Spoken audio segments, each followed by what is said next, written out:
હળદર ગામે જે રીતે એક પૂર્વ નિયોજિત રીતે તોફાન કરવામાં આવ્યું, તોફાન કરવા વાળા બહારના હતા,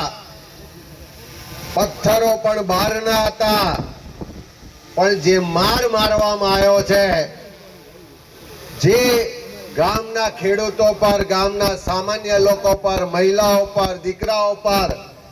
અત્યાચાર કરવામાં આવ્યો છે એને સખત શબ્દોમાં વખોડીએ છે। અને સાથે સાથે હળદર ગામના જે પણ લોકો પર ખોટો કેસ કરી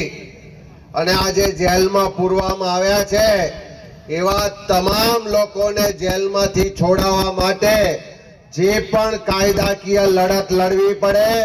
જે પણ મદદ કરવી પડે, જે પણ લીગલ ટીમની જરૂર પડે એ તમામ કોંગ્રેસ પાર્ટી સંપૂર્ણ રીતે મદદ કરશે એની ખાતરી પણ આપું છું।